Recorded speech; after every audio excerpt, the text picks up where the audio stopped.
ভারতে দিব্যাঙ্গ ক্রিকেটের জনক পদ্মশ্রী অজিত ওয়াদেকারের 84তম জন্মদিন উদযাপন করল ওয়েস্ট বেঙ্গল দিব্যাঙ্গ ক্রিকেট অ্যাসোসিয়েশন। এই উপলক্ষে তারা নদিয়ার চাকদা নেতাজি সুভাষ স্টেডিয়ামের মাঠে মেগা ডিস্ট্রিক্ট ফাইনাল ম্যাচের আয়োজন করে, যেখানে নদিয়া জেলা মুখোমুখি হয়েছিল পুরুলিয়া জেলার। সবুজ ঘাসের উপর পাতা লাল কার্পেটের উপর দিয়ে মাঠে প্রবেশ করে আম্পায়ার ও দুই দলের খেলোয়াড়রা। টসে জিতে নদিয়া ব্যাট করার সিদ্ধান্ত নেয়, কিন্তু খেলা শুরু হতেই পুরুলিয়ার অসাধারণ বোলিং আর ফিল্ডিংয়ের দাপটে তাসের ঘরের মতো ভেঙে পড়ে নদিয়ার ব্যাটিং। মাত্র 73 রানের লক্ষ্য নিয়ে ব্যাট করতে নেমে কোনো উইকেট না হারিয়েই চ্যাম্পিয়ন হয় পুরুলিয়া। নয়া নজির গড়ে ওয়েস্ট বেঙ্গল দিব্যাঙ্গ ক্রিকেট অ্যাসোসিয়েশনের আয়োজনে অনুষ্ঠিত এই ফাইনাল ম্যাচের শেষে কেক কেটে অজিত ওয়াদেকারের জন্মদিন সেলিব্রেট করা হয়। এরপর পুরুলিয়া দলের হাতে তুলে দেওয়া হয় চ্যাম্পিয়ন ট্রফি। ম্যাচের সেরা খেলোয়াড় হয় পুরুলিয়া দলের মহেশ সাউ, সেরা ফিল্ডার হয় পুরুলিয়া দলের কমল সরকার, ম্যাচের লড়াকু খেলোয়াড় হয় নদিয়ার সুমন দে। আমি এখন দাঁড়িয়ে রয়েছি চাকদা নেতাজি সুভাষ স্টেডিয়ামে। এখানে আজকে নেতাজি অজিত ওয়াদেকারের 84তম জন্মদিন উপলক্ষে আজ ওয়েস্ট বেঙ্গল দিব্যাঙ্গ ক্রিকেট অ্যাসোসিয়েশন এক ক্রিকেট ম্যাচের আয়োজন করেছিল। ডিস্ট্রিক্ট লেভেলের একটা মেগা ফাইনাল পুরুলিয়া এবং নদিয়ার মধ্যে। আমার পাশে দাঁড়িয়ে রয়েছেন পুরুলিয়ার নির্ভরযোগ্য ক্রিকেটার এবং প্রাক্তন ভারতীয় ক্রিকেটার, দিব্যাঙ্গ ক্রিকেটের ফিজিক্যালি হ্যান্ডিক্যাপ চ্যালেঞ্জড ক্রিকেটের টিমের ইন্ডিয়ার অন্যতম সেরা ফিল্ডার কমল সরকার। এবং আমি কমল সরকারের কাছে জানতে চাইব যে আজকে তো পুরুলিয়া, এখানে আরেকটা কথা জানিয়ে রাখি যে পুরুলিয়া আজকে 10 উইকেটে জিতেছে, নদিয়াকে হারিয়েছে, এই চ্যাম্পিয়ন হয়েছে। কমলদার একটা বড় ভূমিকা ছিল, উনি অসাধারণ। ওনার দেখুন এখানে ওনার কিন্তু একটা হাত নেই, আপনারা লক্ষ্য করছেন। উনি কিন্তু এক হাতে ফিল্ডিং করেন এবং এক হাতে ব্যাট করেন। মানে ভাবতে পারছেন মানে কি সাংঘাতিক অবস্থা, মানে এইরকম মানে ভাবাই যায় না। সাধারণ মানের ক্রিকেটাররা এত ভালো ফিল্ডিং করেন এবং উনি বেস্ট ফিল্ডারের পুরস্কারও পেয়েছিলেন, সেটা ওনার মুখ দিয়েই শুনবো। আমি কমলদার কাছে জানতে চাইবো যে আজকে এই যে খেলছেন, খেলার অনুভূতিটা কেমন লাগলো? প্রথম কথা তো খুবই ভালো লাগছে। হ্যাঁ, সর্বপ্রথম বেঙ্গল দিব্যাঙ্গ ক্রিকেটের সেক্রেটারি অভিজিৎকে ধন্যবাদ জানাই। ওর অক্লান্ত পরিশ্রমে আজকে এই মহৎ টুর্নামেন্টটা আয়োজন করা হয়েছে। খুবই ভালো লাগছে, এখানকার পরিবেশটাও ভালো, মাঠটাও খুবই সুন্দর। ভবিষ্যতে আরও ভালো হবে টুর্নামেন্ট, আমাদের এরকমই পরিকল্পনা আছে আমাদের। আচ্ছা, আপনি আপনার পাস্ট লাইফের মানে ক্রিকেটের যে আপনার কাছে শুনছিলাম যে ভারতীয় দলেও খেলেছেন, ফিজিক্যালি হ্যান্ডিক্যাপ টিমের ভারতীয় দলের অন্যতম সদস্য ছিলেন, সেই অভিজ্ঞতার কথা যদি ছোট করে বলেন যে কি। 1999 থেকে বাংলা টিমের সঙ্গে যুক্ত আছি। আমি 3 বার ইন্ডিয়ার বেস্ট ফিল্ডার অ্যাওয়ার্ড পেয়েছি, 2 বার বেস্ট বোলারও অ্যাওয়ার্ড পেয়েছি। কোন আন্তর্জাতিক মানে কোন দলের সঙ্গে খেলেছেন? বাংলাদেশ ছিল, শ্রীলঙ্কা ছিল, দক্ষিণ আফ্রিকা, সাউথ আফ্রিকা ছিল। আচ্ছা, তাদের সঙ্গে খেলেছি। আচ্ছা, আমি 2007 সালে আমি লং জাম্পে প্যারা অলিম্পিক ও ন্যাশনালে ব্রোঞ্জ নিয়ে এসেছি। আচ্ছা, যে হাতটা নেই এটা কি আপনার জন্ম থেকেই ছিল নাকি পরে? ছোটবেলা থেকে খেলতে গিয়ে পড়ে গেছিলাম। আচ্ছা, হ্যাঁ, টপ ইন্ডোর জেনারেল হসপিটালে। কত সালে? 86 সালে।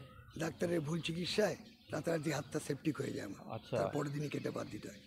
তাই সেদিন থেকেই আমার জীবনে যে খেলতে গিয়ে যখন হাতটা চলে গেছে, জীবনে খেলেই প্রতিষ্ঠিত হওয়ার জন্য নিজেকে আপ্রাণ চেষ্টা চালিয়ে মাঠের মধ্যে সেই লড়াইটাকে নিয়ে চালিয়ে যাচ্ছেন। এবং অজিত ওয়াদেকারের কাছে ছিল কৃতজ্ঞ। স্যার তো খুবই ভালোবাসতেন আমাকে। আমি যখন প্রথম বাংলার হয়ে 99-এ বাংলার হয়ে খেলতে গেলাম ন্যাশনাল, আমি সে বছরে আমি ইন্ডিয়ার বেস্ট ফিল্ডার অ্যাওয়ার্ড পাই। ওনার সঙ্গে কথা হয়েছে? হ্যাঁ, ওনার সঙ্গে কথা হয়েছে, দেখা হয়েছে। আমার বড়নগরের বিকেসি কলেজের মাঠে আমরা যখন টুর্নামেন্ট করেছিলাম, স্যারকে নিয়েও এসেছিলাম কলকাতা আমরা। হ্যাঁ, প্রচণ্ড ভালোবাসতেন। হ্যাঁ, তিনি শুধু বলেছিলেন যে কমল, মাঠে কিন্তু থাকতে হবে, মাঠ থেকেই লড়াই তোমাদের করতে হবে। তাই তার অনুপ্রেরণায়, তার আশীর্বাদে যতটা পেরেছি নিজেকে উজাড় করে দিয়েছি।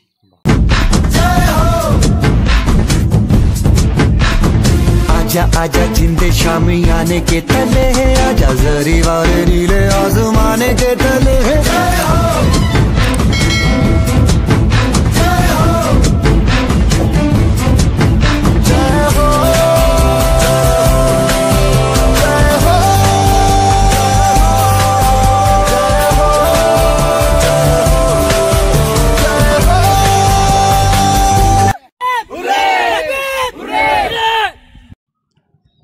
আগে আপনারা দেখলেন আমি কমল সরকারের সঙ্গে কথা বললাম, আজকের টুর্নামেন্টের বেস্ট ফিল্ডার, অসাধারণ ক্রিকেটার, এবং ছোটোবেলায় তার হাতটা কেটে বাদ দিতে হয় ভুল চিকিৎসায়, এবং তার জন্য এরকম প্রচুর উদাহরণ এরকম পাবেন। এরকম এখানে যারা খেলছে তারা বিভিন্ন, কারোর জন্ম থেকে পোলিও, কারোর পরবর্তীকালে বিভিন্ন অ্যাক্সিডেন্টে তাদের শরীরের কোনো ডিফেক্ট হয়েছে, কিন্তু এরা কিন্তু লড়াই চালিয়ে যাচ্ছে। এইটা একটা অদ্ভুত ব্যাপার।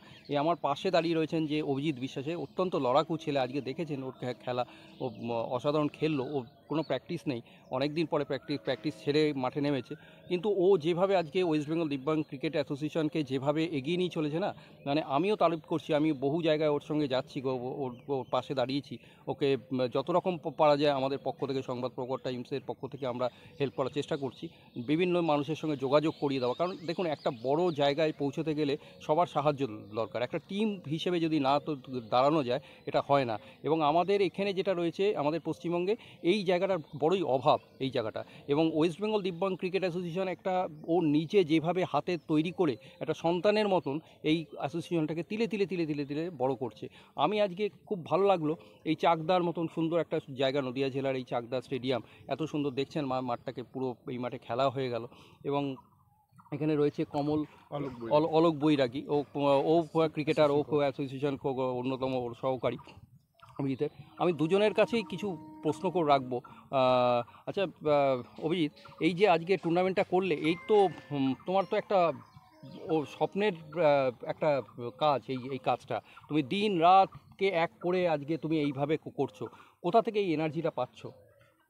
মনে হয় ভগবান এর জন্যই বানিয়েছিল, কেন ছোটো থেকে একটা কাজই করি, খেলা, এবং আজও করছি। এবং এটাই চাই যদি কোনো দিন মারা যায় যেন মাঠেই মারা যায়, এটাই স্বপ্ন।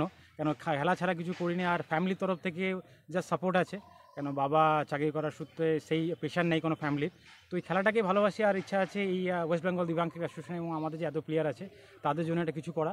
একটু আমাদের সাপোর্ট করলে আমরা আরও বড় কিছু করতে পারবো। আপনারা দেখতে পাচ্ছেন, শুধু আমাদের কিছু ওয়েলউইশারের হেল্পে আমরা এই কাজগুলো করি, সারা বছর করি, একটা দিন না সারা বছর।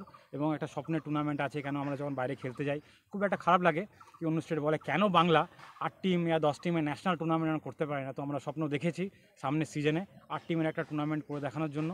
তো এর জন্য আপনার সবার হেল্প, সবার সাপোর্ট লাগবে যেন এই স্বপ্নটা পুরো করতে পারি, এবং বাংলা যেন দেখাতে পারে কি আমরাও পারি আমাদের দিব্যাঙ্গ ক্রিকেটের জন্য একটা বড় টুর্নামেন্ট করতে। অজিত ওয়াদেকারের আজকে তো জন্মদিন, এবং আমি জানি না অন্য কোন রাজ্যে এরকমভাবে সেলিব্রেট করছে, মুম্বাইতে তো অবশ্যই করছে, কিন্তু ওয়েস্ট বেঙ্গলে এই যে ঢাল নেই, তলোয়াল নেই, মানে এই অবস্থায়, মানে এই রকম, মানে এক একজনের কাছে যাচ্ছ, ছুটে যাচ্ছ, মানে একেবারে ক্রিকেট অন্তপ্রাণ বলতে যা বোঝায়। মানে ক্রিকেট ছাড়া কিছু বুঝি না, ক্রিকেটটা একেবারে উঠতে ক্রিকেট, ঘুমোতে গেলে ক্রিকেট, শুতে গেলে ক্রিকেট। আমি শুনেছিলাম যে রিচার্ড হ্যাডলি যখন একটা সময় নিউজিল্যান্ডের ক্রিকেটার ছিলেন, মানে আমি পড়েছিলাম, কাগজে পড়েছিলাম, তখন আমি খুবই ছোট, যে রিচার্ড হ্যাডলি সেই সময় অসুস্থ হয়ে পড়ে গেছিলেন, মানে আর ক্রিকেটের মাঠে আসছিলেন না, কিন্তু ওর মধ্যে একটা অদ্ভুত খিদে ছিল যে কবে আবার ক্রিকেট মাঠে আসব। সেই সময় তিনি স্বপ্ন দেখতেন বিছানার নিচে, বালিশের নিচে ক্রিকেট বলটাকে নিয়ে শুতেন, এবং স্বপ্ন দেখতেন গোটা স্টেডিয়ামে লোক চিৎকার করছে, হ্যাডলি হ্যাডলি চিৎকার করছে, উনি বল করতে ছুটছেন, উইকেট ভেঙে দিচ্ছেন। তা তোমারও কি এইরকম একটা রয়েছে যে আজকে অজিত ওয়াদেকারের স্বপ্ন ছিল? তা অজিত ওয়াদেকার একজন স্বপ্ন দেখেছেন, উনি স্বপ্ন দেখেছেন দিব্যাঙ্গ ক্রিকেটারদের নিয়ে একটা জায়গায় পৌঁছানো, এবং সত্যি আজকে তার নমুনা দেখলাম, বেশ কিছু ভালো ভালো ক্রিকেটার তারা যে নমুনা প্রদর্শন করলেন। তা তোমারও কি সেই অজিত ওয়াদেকারের স্বপ্নটাকে বাস্তবায়ন করার জন্য তুমিও কি একজন সৈনিক হয়ে এই জায়গাটাকে এগিয়ে নিয়ে যাচ্ছ? দেখুন, অজিত ওয়াদেকার স্যার স্পেশাল এই জন্য, কেন ওনার জন্য আজকে এই জায়গায়, ওনার জন্য অভিজিৎ বিশ্বাসকে সারা দেশ চেনে, দুনিয়া চেনে। তো ওনার অবদানের কোনো যতটাই আমরা করি না সেটা আমার মনে হয় অনেক কম। এবং হ্যাঁ, স্বপ্ন তো আছেই কি আমাদের ওয়েস্ট বেঙ্গলে দিব্যাঙ্গ ক্রিকেটটা যেন সেইভাবে মানুষ ভালোবাসে, সেইভাবে সম্মান দেয়, সেইভাবে আমার প্লেয়াররাও যেন একটা গাড়ি নিয়ে চলতে পারে। তো অনেক স্বপ্ন আছে। আমাদের অ্যাসোসিয়েশনের কোনো এখনও অফিস নেই, আমাদের অফিসিয়ালি কোনো মাঠ নেই কি আমরা যেন, তাছাড়াও আমরা দৌড়িয়ে যাচ্ছি মানুষের কাছে পৌঁছানোর জন্য, এইভাবেই কাজ করে যাচ্ছি। আশা আছে, স্বপ্ন আছে কি একদিন এইসব স্বপ্নগুলো পুরো হবে। কি বলবে আজকের এই যে অভিজিতের লড়াই, তোমারও তো লড়াই, তুমি ওর সঙ্গে দেখছি এর আগেও ট্রায়াঙ্গেল ক্রিকেটে তুমি সবসময় রয়েছো, ওর সঙ্গে লেগে রয়েছো একদম একইভাবে, মানে তুমি কি বলবে এইটা? না লড়াই করে পারা যায় না, কারণ এইভাবে যে হ্যান্ডিক্যাপ যাদের হাত নেই পা নেই আপনারা দেখছেন মাঠে লড়াই করছে, তাদের সাথে না থাকা মানে এটা আমাদের অন্যায়। আমরা মানে আর্থিক প্রতিবন্ধকতা, সামাজিক প্রতিবন্ধকতা, অন্যান্য আরো আনুষঙ্গিক সব প্রতিবন্ধকতার বিরুদ্ধে তোমরা লড়াই করছো। সবকিছুর বিরুদ্ধে আমাদের লড়াই, কারণ এই ক্রিকেটে মানুষ সেভাবে কেউ এগিয়ে আসে না হেল্প করার জন্য, কোনো সরকারি আমরা ডোনেশন পাই না, নেভার মানে কিচ্ছু পায় না। সেখানে অভিজিৎ একা হাতে ওয়েস্ট বেঙ্গলটাকে মানে লড়াই করে এই জায়গায় নিয়ে এসছে, এবং লড়াই নয় মানে অনেক বেটার পজিশন আমাদের আজকে। এবং তোমার সেটা কি এইটা মনে হয় যে আজকে এই অভিজিতের টিমে আমরা সবাই সামিল হয়েছি, তো তুমি হয়েছো, আমিও রিসেন্ট হয়েছি, এই সামিল হওয়ার এই টিম গেমের ইয়েতে এটা কি একটা জায়গায় পৌঁছাবে? তুমি অবশ্যই এটা এই জন্যই আমরা বারবার অ্যাপিল করছি মানুষের কাছে, আপনারা সবাই এগিয়ে আসুন, আমাদের হ্যান্ডিক্যাপ ক্রিকেটটাকে প্রমোট করুন। কারণ আমি আগেও বলেছি, এখনও বলছি যে আমাদের এই হ্যান্ডিক্যাপ প্লেয়ারগুলোকে প্রমোট করতে হবে। যদি আমরা এদের পাশে না থাকতে পারি তাহলে কিন্তু এরা 2 বছর ক্রিকেট খেলবে, হারিয়ে যাবে, আলটিমেট মানে এদের জীবনটা নষ্ট করা হবে। সেখানে আপনি সবাই দায়ী থাকবো যে তাদের পাশে আমরা দাঁড়াতে পারিনি। আমি চাইবো সবাই এসে তাদেরকে হেল্প করুক, তাদের হ্যান্ডিক্যাপ ক্রিকেট বিভিন্ন কোটা থাকে যে মাধ্যমগুলো আছে, সেই মাধ্যমে তাদের কিছু জব পাক বা কাজ পাক। সরকারি জায়গাতেও অনেক কোটা আছে, কিন্তু সেই সুযোগ সুবিধাগুলো আমাদের দেওয়া হয় না। যদি সেইগুলো দেওয়া হয়, আমরা চাইবো যে আমাদের প্লেয়াররা অনেক উপরে যাবে এবং আরও হ্যান্ডিক্যাপ ক্রিকেট উন্নতি হবে। কারণ তখন মানুষ চাইবে যে না, হ্যান্ডিক্যাপ ক্রিকেট খেলে একটা জীবনে ফিউচার হতে পারে। ঠিক, যেটা আমাদের সবার ধারণা হ্যান্ডিক্যাপ মানে তার জীবনে কোনো দাম নেই। সেই জায়গা থেকে আমরা ভুল প্রমাণিত করব একটা সময় যে না, হ্যান্ডিক্যাপ ক্রিকেটও খেলবে জেনারেল ক্রিকেটের সাথে সমান তাল মিলিয়ে, এবং তারা একটা প্রতিষ্ঠিত হবে। এই আমাদের পাশে এসে দাঁড়িয়েছে এখন মহেশ সাউ, আজকের টুর্নামেন্টের বেস্ট প্লেয়ার, এবং ও তো যখনই খেলে তখনই খুব অসাধারণ খেলে। ওর তো স্টোরি আমরা দেখিয়েছি সংবাদ প্রভাকর টাইমসের, আপনারা সবাই দেখেছেন ও কীরকম ধরনের মানসিকতা নিয়ে চলে। এই রকম ক্রিকেটারদের আপনাদের কিন্তু সমর্থন করতে হবে, সাপোর্ট করতে হবে। আপনারা যেমন আইপিএলের গিয়ে মাঠে গিয়ে চিৎকার করেন, এই মাঠে এই রকম আর এরপরে যখন টুর্নামেন্ট হবে আমরা আশা করব যে এই রকম এদের সমর্থনে আপনারা গলা ফাটাবেন। আমি মহেশকে বলবো যে আজকের কেমন লাগছে? আজকে তুমি তো এর আগেও প্লেয়ার অফ দ্য টুর্নামেন্ট হয়েছো, আজকেও হলে কেমন লাগছে?